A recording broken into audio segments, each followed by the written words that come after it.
Marhaba bikoum. On va commencer le workshop, ou bon, disons la conférence sur la blockchain, Building Blocks. Je n'ai pas une présentation, des slides à présenter. Ça va être un truc vraiment interactif, une session interactive. On va essayer de faire une réflexion ensemble autour du sujet de blockchain. Et le but principal, c'est de comprendre la problématique que la techno, le concept, la philosophie blockchain permet de disons, résoudre ou d'adresser. D'accord ? Après, si le temps nous permet de faire, on va voir beaucoup plus de use cases, des exemples pratiques, on peut encore plus entrer sur la technologie. Et d'ailleurs, j'aimerais bien peut-être connaître un peu comment dire, la configuration de l'audience devant moi. Est-ce que vous êtes des ingénieurs, des licences, c'est quoi les disciplines tech? Il y a des informaticiens ou pas? Par exemple, combien il y a d'ingénieurs? Ok, licence. Très bien. Master, oui, ouais. En termes de spécialité, ceux qui sont, ils ont déjà comment dire, une idée ou la spécialité informatique. D'accord, très bien. Bah, j'imagine les autres, c'est les autres disciplines. Okay. Donc pour les autres, c'est vraiment, vous êtes là pour le sujet de la reconversion professionnelle. D'accord, très bien.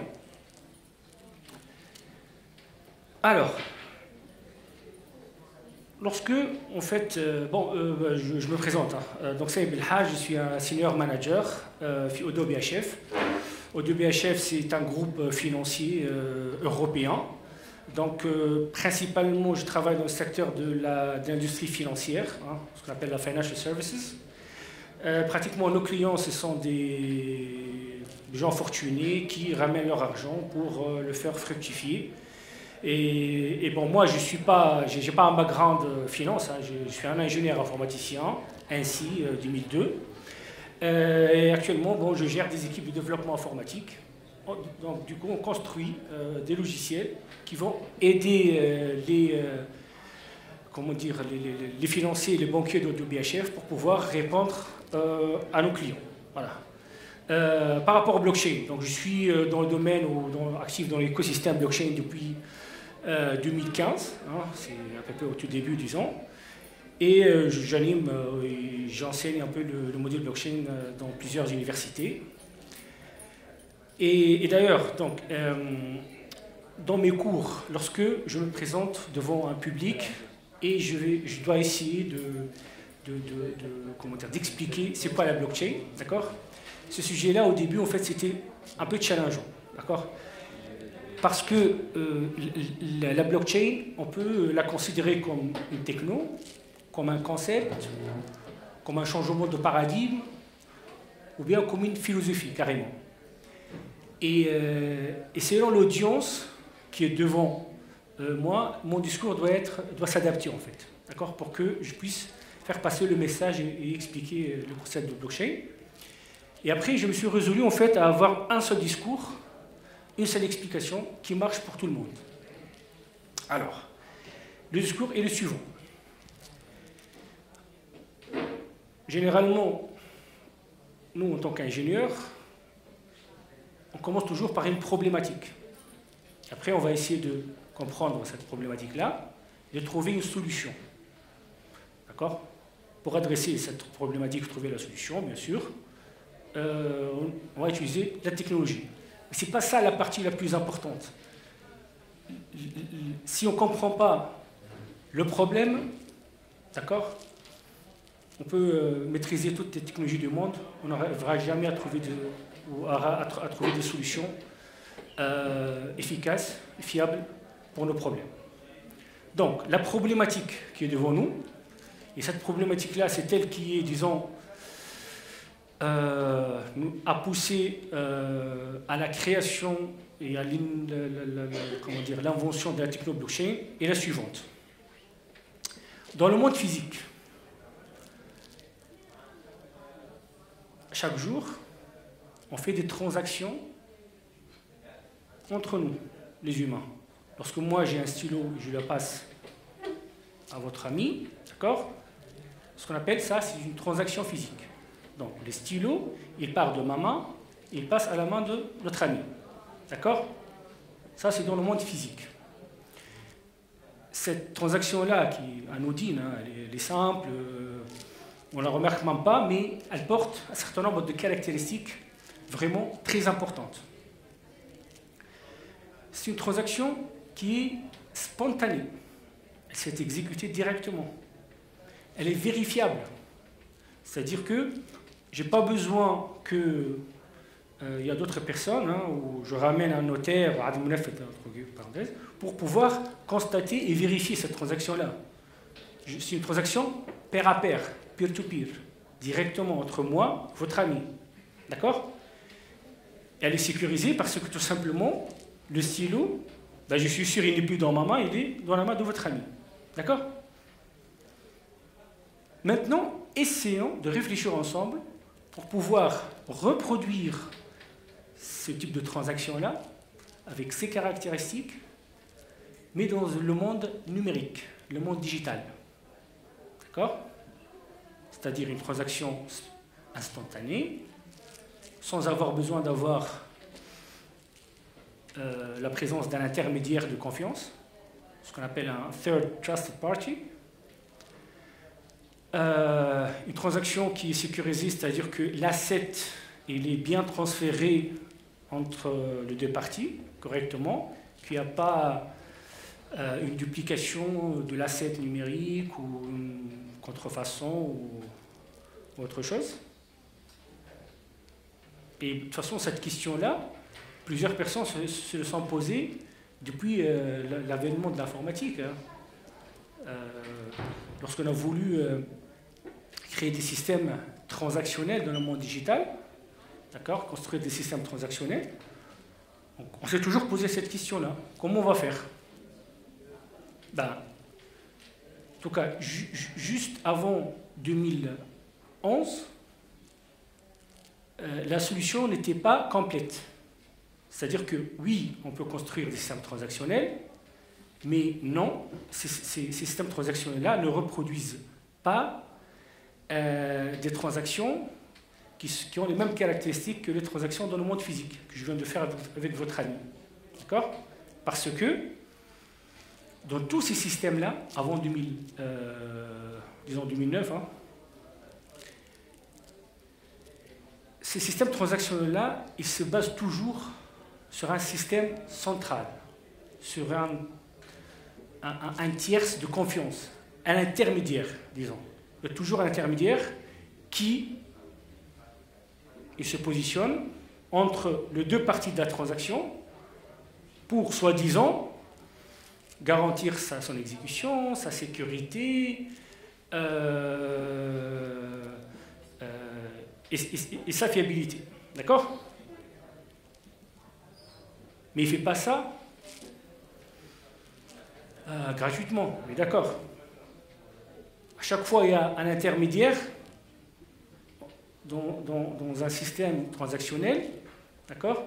Il y a toujours des problèmes. Déjà, il y a toujours des commissions qui sont soutirées par cet intermédiaire-là. Donc ça va augmenter le coût de la transaction. Rappelez-vous, hein, dans le monde physique, j'ai rien payé moi. Je fais ma transaction automatiquement avec votre ami sans rien payer. Mais les systèmes transactionnels dans le monde numérique avant 2009, je me trouve toujours obligé de payer quelque chose, une commission. En contrepartie, soi-disant, du service apporté par cet intermédiaire-là. Aussi, cet intermédiaire, il va bénéficier d'une position, ce qu'on appelle une position de monopole. D'accord? Ouais, c'est interactif, on peut bien sûr poser cette question. Ouais. Yeah. Yep.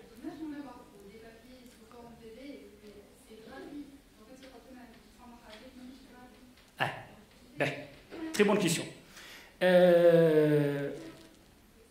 lorsque je parle de système transactionnel, une transaction, elle transporte quelque chose qui a de la valeur. D'accord? Lorsque j'envoie un PDF, je fais une copie de PDF. Lorsque j'envoie un mail, j'envoie toujours une copie. Ça n'a pas de la valeur. D'accord? Mais lorsque je parle d'une transaction, c'est un asset. C'est un actif qui a de la valeur. D'accord? Donc, mais ta question, elle est pertinente parce que tout simplement, elle me fait penser au fait que, vous savez, l'Internet, lorsqu'elle a été inventée, elle a été créée en fait pour démocratiser l'accès à l'information. Donc tout le monde, avec l'Internet, il a un accès rapide et abondant à l'information. D'accord? Donc les PDF, les documents dont tu parles, c'est ça. Mais l'Internet, c'est ce qu'on appelle l'Internet de la connaissance. D'accord? Moi, je parle plus d'une Internet de valeur. D'accord? Donc, revenons à notre transaction qui porte de la valeur maintenant. D'accord? Et cette valeur-là, avec le système transactionnel centralisé, d'accord? Donc, on était en train de parler des inconvénients et des limites de ces systèmes-là. Donc, payant, d'accord? L'intermédiaire ou le trust third party, il peut avoir une position de monopole, d'accord? Aussi, un intermédiaire, il peut être piraté, hein, il peut être donc indisponible. Et moi, en tant qu'utilisateur, je me trouve dépendant de cet intermédiaire-là, donc dépendant de son service. S'il est hacké, s'il est piraté, je n'ai plus accès à mon service. Alors que dans le monde physique, à moins qu'il y ait un séisme ou je ne sais pas quoi, mais je peux toujours faire ma transaction. D'accord? Donc, oui, on peut faire des transactions dans le monde numérique et digital, mais on est très très loin des caractéristiques des transactions qu'on avait dans le monde physique. Et donc, la problématique, c'est vraiment comment maintenant on construit une technologie, on construit un système qui permet réellement de faire des transactions, mais des transactions comme on l'avait dans le monde physique. Sans intermédiaire, sans monopole, sécurisé, instantané. C'est important, hein, l'aspect instantané, parce que je ne l'ai pas critiqué dans les solutions centralisées. On utilise tous, tu vois, par exemple, le système, je ne sais pas, Western Union, MoneyGram et tout ça, hein, ou Swift pour le transfert d'argent. Des fois, le transfert de fonds et le transfert d'argent entre les pays, ça peut prendre beaucoup de jours. Hein, d'accord? Ce n'est pas instantané. Et ça, c'est l'inconvénient de solutions à base d'intermédiaires. Donc, heureusement, il y a quelqu'un qu'on ne connaît pas encore qui a réfléchi à cette question-là en 2009. Il a écrit un white paper, un papier scientifique, disons, dans lequel il expose une solution, il présente une solution à ce problème-là. D'accord? Il appelait ça a peer-to-peer, how to design a peer-to-peer e-cash system. Peer-to-peer e-cash system. Donc, cette white paper elle permet de construire un système de transfert de cash, de liquide, hein, comme l'argent liquide, mais de façon pair à pair dans un monde numérique, e-cash système, d'accord? Donc c'est à peu près la solution à notre problème initial, d'accord? Sauf que bon, lui il l'a fait pour faire transférer dans la transaction du cash, hein, de l'argent, mais bien sûr on peut transporter n'importe quel asset tant que le système est mis en place. Donc, et cette white paper-là, c'est vraiment le white paper qui a donné lieu à la création de la technologie blockchain. Tout simplement. D'accord? Donc, la technologie blockchain, c'est une technologie qui permet de créer un système transactionnel dans le monde numérique qui permet des transactions pair à pair, sans avoir besoin d'un intermédiaire de confiance. Tout simplement. D'accord? Et on sait tous que ce n'est pas facile de faire ce genre de transaction sur Internet, sur un réseau public, avec toutes les menaces de piratage qu'il y a. Comment, la première question qui va se poser, si je vais faire, là dans le monde physique, moi je vois notre ami, tu t'appelles comment s'il te plaît? Ayham, voilà. Moi je vois Ayham, je le connais, donc je sais à qui je vais donner l'actif ou l'asset. Mais sur Internet, c'est le Wild Wild West, comme on dit. C'est plein de pirates, c'est plein de gens qui font des usurpations d'identité. Tu vois, c'est un vrai challenge de faire ce type de transaction pair à pair. D'accord? Donc, comment ce white paper-là présente la solution, en fait? Ben, il s'est dit que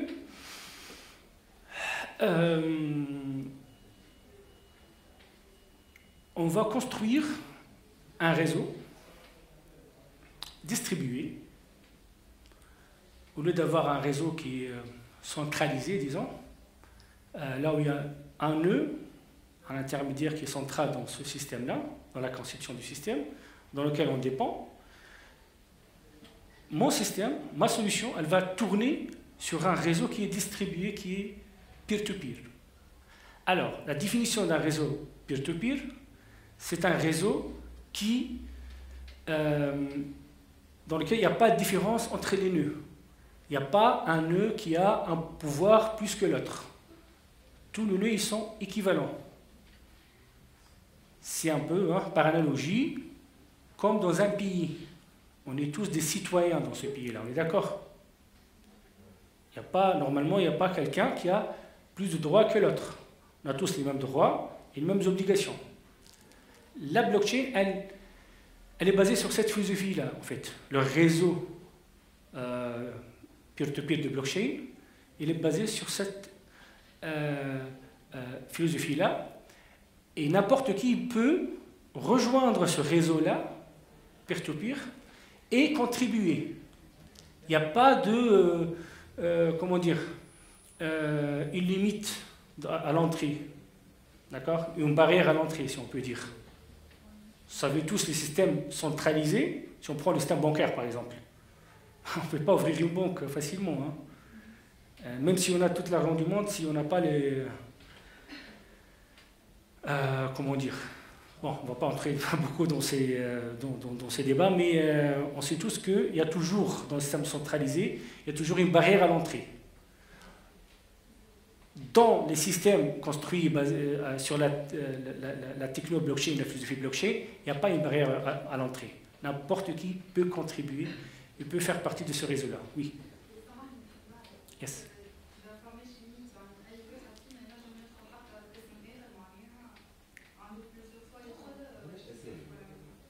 Justement. Je vais l'expliquer. C'est la technologie c'est la magie de la blockchain. Je vais t'expliquer. Le réseau, il est public. C'est pour ça. Le réseau blockchain, il est public. C'est-à-dire quoi? C'est-à-dire que je peux, moyennant un ordinateur, d'accord, une unité de calcul, et une connexion Internet, et moyennant autre chose que je vais expliquer, rejoindre ce réseau-là. Moyennant des règles, bien sûr.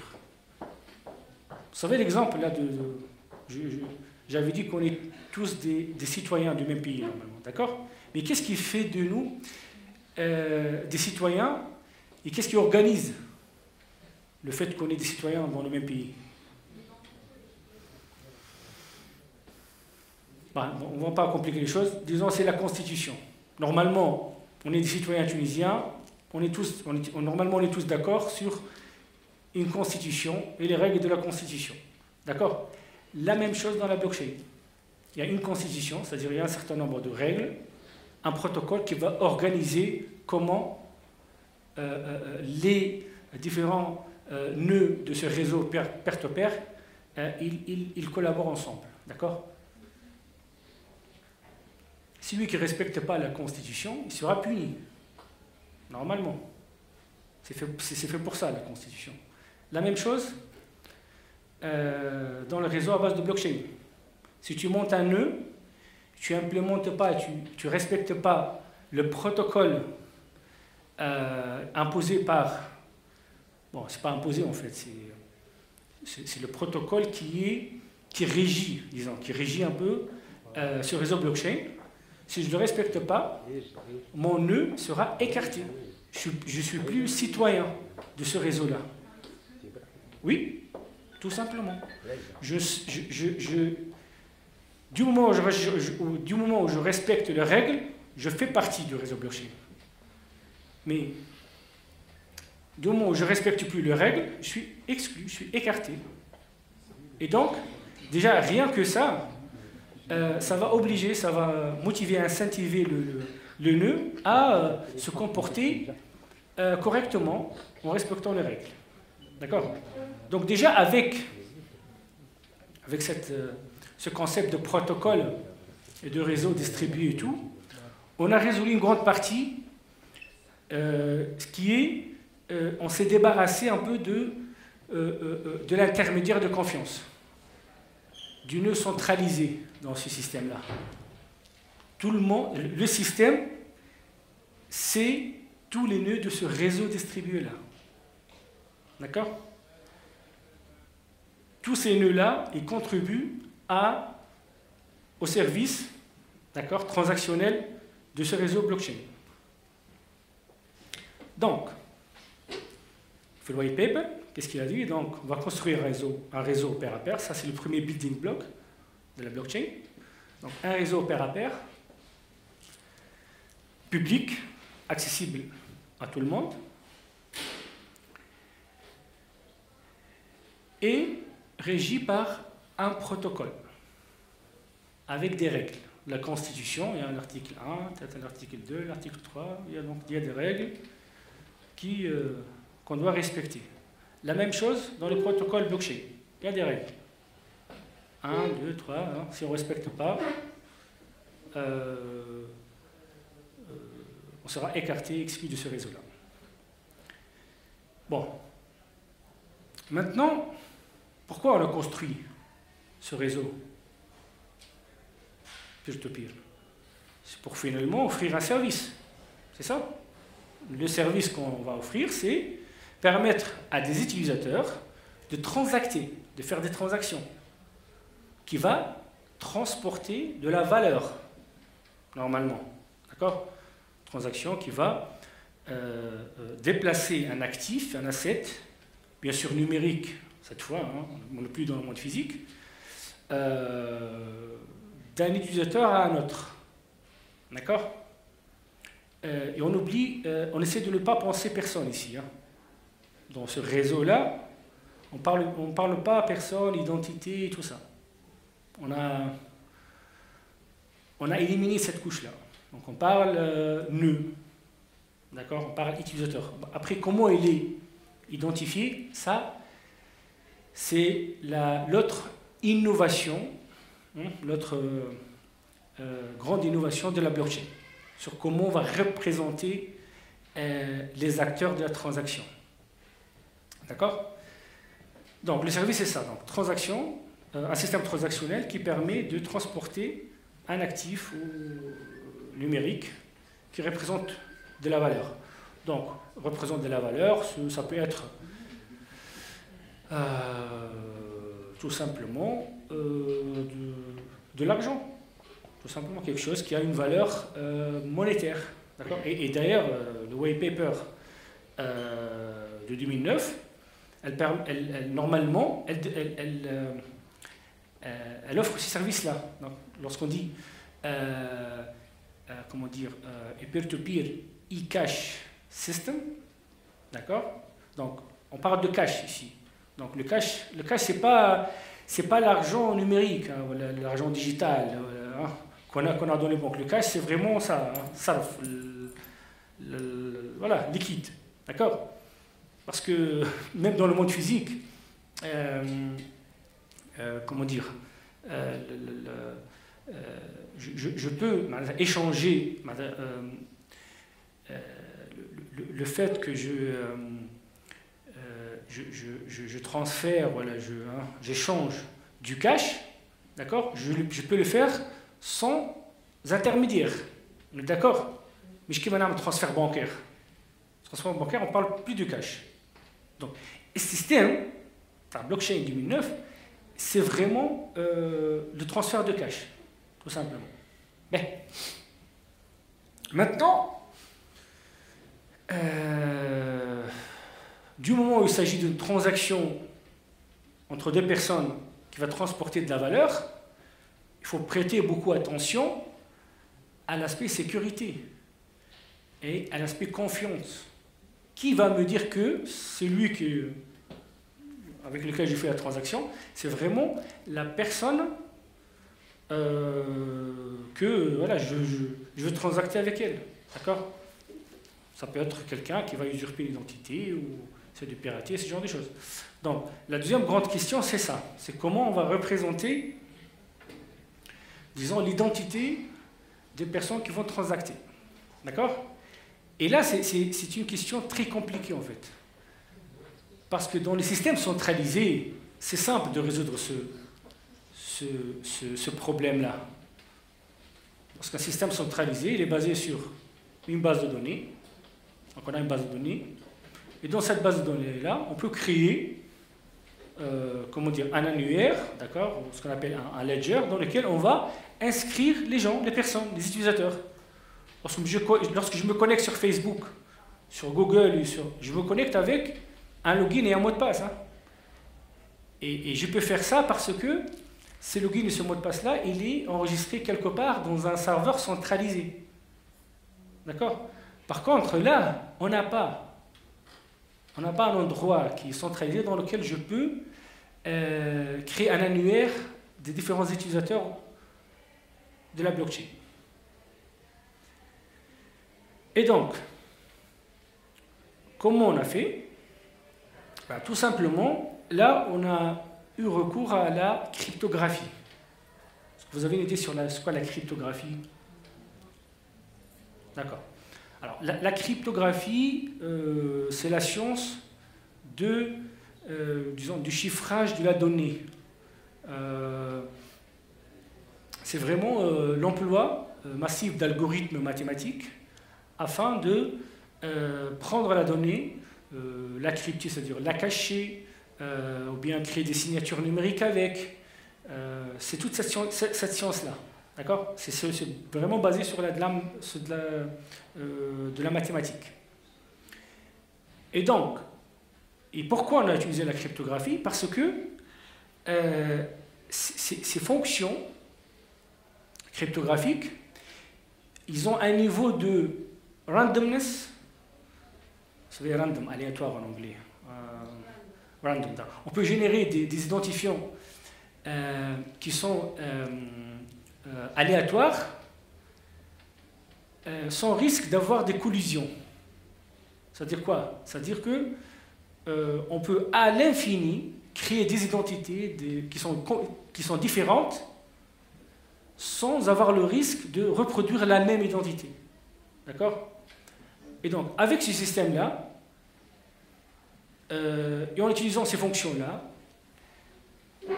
les utilisateurs de ce réseau, ils peuvent générer des identités, d'accord? Au lieu de les générer en s'interfaçant avec un système centralisé et faire enregistrer leur identité dans une base de données centralisée, d'accord? Ils vont le faire d'une façon complètement distribuée en utilisant des fonctions de cryptage. D'accord? Je sais que c'est un peu compliqué à imaginer, mais oui.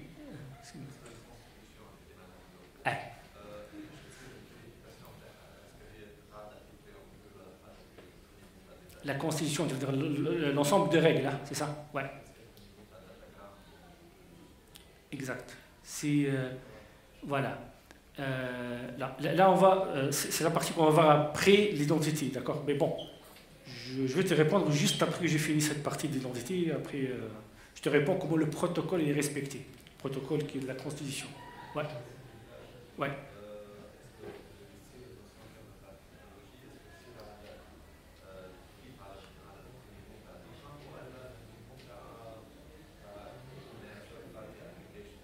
pas de third party application. Lorsqu'on parle de blockchain, on oublie. On parle plus de nœuds, on parle d'une fonction de cryptage. C'est un algorithme standard, public, connu par tout le monde. Il y a un algorithme qui s'appelle le SHA-256, qui est connu par tout le monde. C'est une fonction qui a donné une valeur. C'est clé publique, cryptographique asymétrique et symétrique, ce genre de choses. C'est la fonction qui est connue, en fait. Il n'y a rien de centralisé. Tout est public, tout est transparent. Yes. Exactement. Ça veut dire quoi, en fait? Ça veut dire que,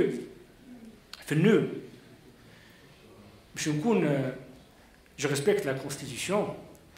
Un des articles de cette Constitution-là, c'est que j'utilise la fonction cryptographique, par exemple. Je ne peux pas utiliser une autre fonction, parce que le protocole, disons Bitcoin, bon, c'est le premier qui a, il impose, lorsqu'il a été créé, il dit que la fonction cryptographique, c'est la SHA-256.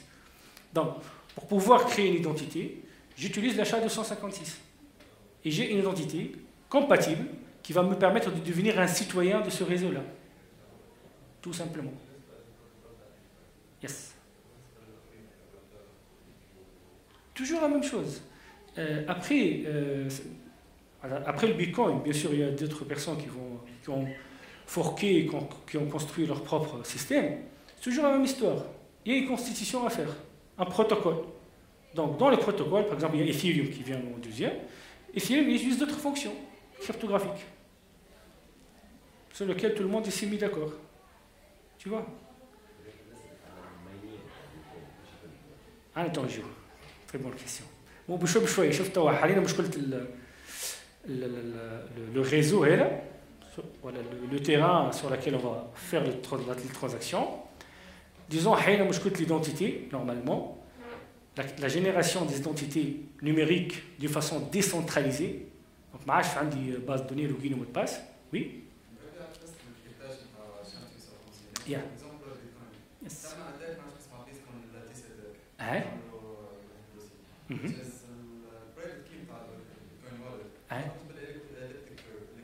Elliptic curve, c'est l'algorithme SEDSA. Yes.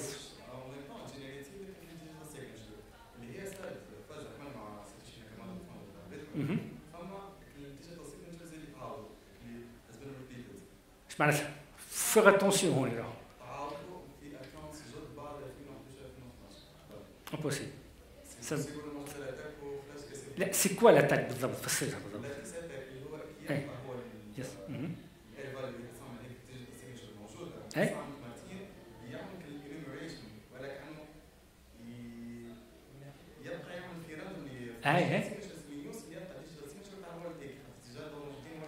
Et donc, il peut récupérer l'argent تاع الضايعين. On peut en parler après, mais impossible. شوف.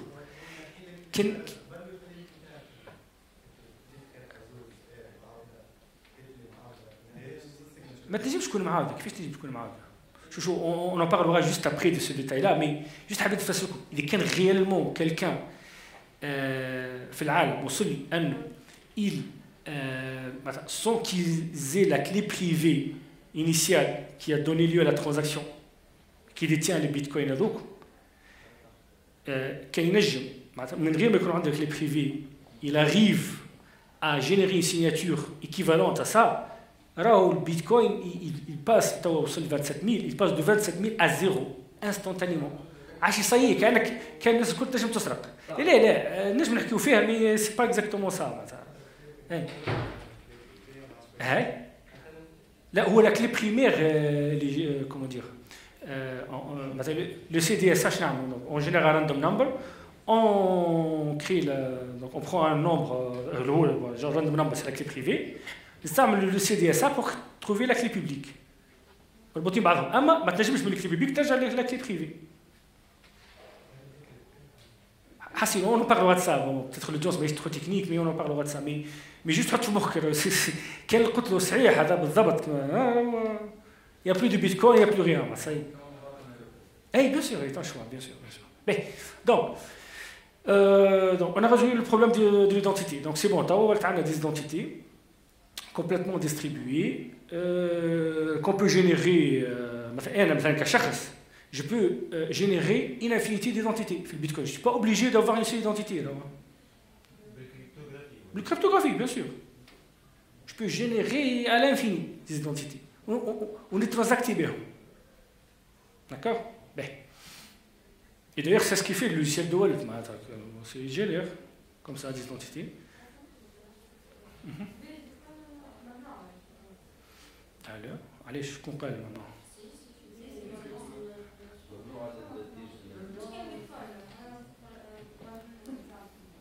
Ben bon, مانيش افوكا انا مي انا نؤمن بحاجه انه في القانون ما فماش جوريسبريدونس تقول حاجه ممنوعه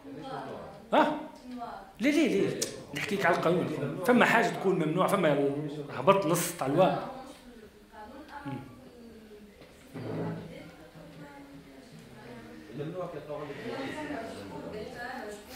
ديما ديسكسيون دي تصير مع لي ستوديون تاعي صدقني نقعدوا 4 سوايع نحكيو فيها لنص نفسرهم مي سي انتريسون non mais إذا كان ça dépend de la personne comment il interprète le Bitcoin. S'il considère le Bitcoin ou les cryptocurrencies en tant que devise, bien sûr, c'est illégal. La loi de change elle interdit à un citoyen résident de détenir de la devise. Donc si la loi considère que Bitcoin c'est une devise, oui, ممنوع وتباصي داخل الحبس. Mais فما حتى loi qui dit que Bitcoin c'est une devise في تونس.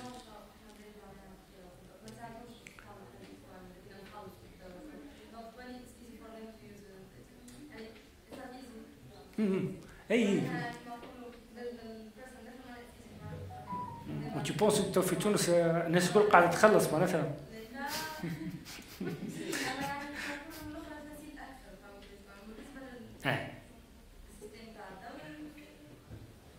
بون شوف سي ان ديبا هذايا نجم نشد برشا وقت. شكون قال لك ممنوع؟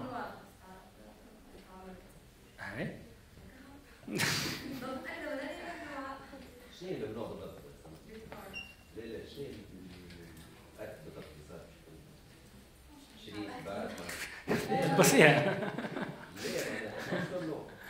لا مش شركات موجودين يعرفوا اما هاو كيفاش نجم تولي ممنوعه ينجم يقول لك كيفاش شريته مثلا اذا كان انت ريزيدون تونيزيان وتشريها افيك اون ديفيز وما تنجمش تثبت التراسابيليتي تاع الديفيز هذه اللي جبتها بيان سور باش تكون ممنوع.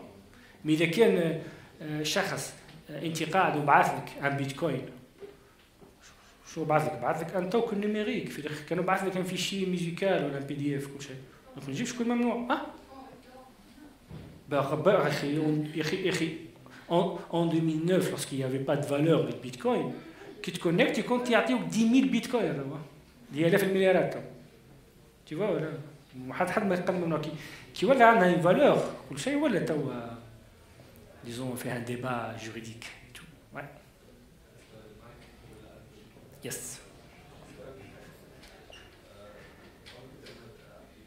Yeah. Mais bien sûr. Bien sûr. À n'importe quel système numérique ou digital, pour pouvoir profiter de services, tu passes via une application. À ma différence, non. Cette application-là, le monde blockchain, elle n'est pas détenue par une seule entité ou une seule autorité ou un éditeur de logiciel. Elle est open source, elle est publique. Et il n'y a pas une seule application. Il y a un protocole.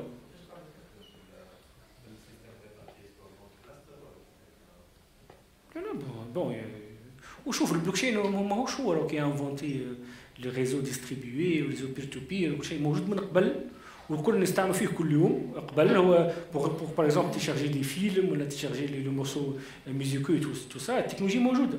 C'est juste que قبل les réseaux peer-to-peer, les réseaux torrents وكل شيء كنا pas nécessairement pour échanger des films وكل شيء, mais هو juste il a pris la techno ووظفها pour pouvoir s'échanger de la valeur tout simplement.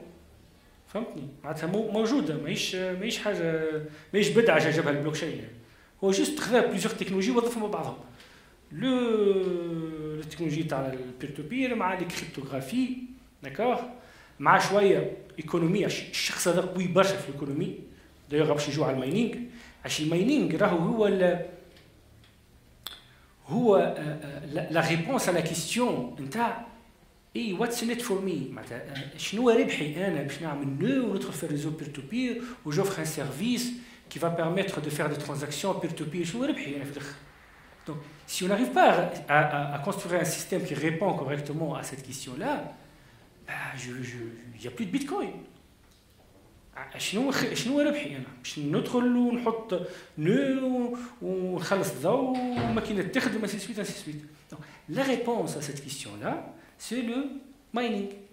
هو لقى طريقه اللي elle offre un incentive, voilà, une motivation financière aux personnes, d'accord, qui participent au réseau HEDA, d'accord,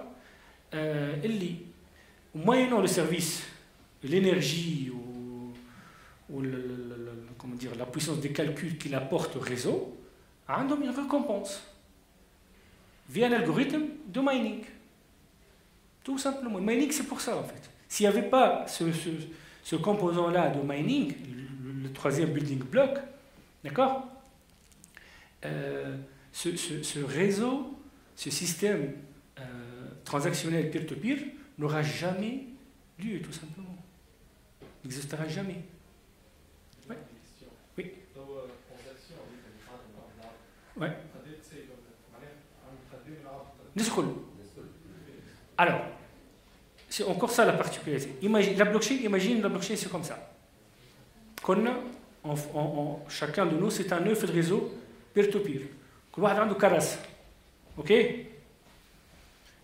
وفي الكراسة هذه à chaque fois يشوف ترانزاكسيون صارت مثلا ما نعرفش انا واحد تسمع هذا بعث لهذا 1 بيتكوين الناس الكل تمشي تقيد.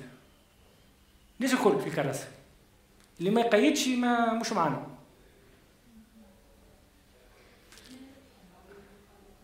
الماينينغ هذا قلنا هنا جاوبنا فما ميكانيزم يخليك موينو سيرفيس اللي عملته تاخذ اون ريكومبونس داكور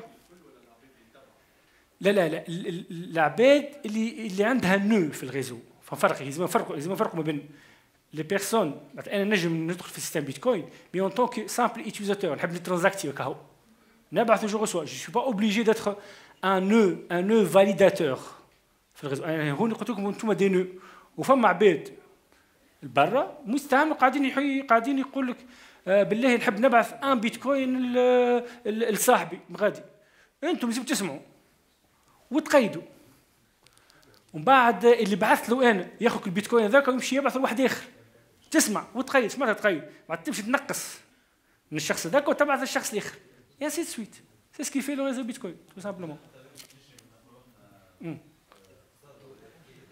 ouais hey parce que le ledger il est transparent hein اما nuance attends يسمعوا بيه شمات يسمعوا بيه تنساش on n'est pas représenté par notre identité réelle physique في البيتكوين عندنا identité cryptographique donc tant que j'ai pas divulgué mon adresse cryptographique ce qu'on appelle adresse publique حتى حد ما ينجم يعرفني شكوني انا راه باش نبداو متفاهمين داكوغ داك علاش يقول لك لو ريزو لي بسودو انونيم مش 100% انونيم علاش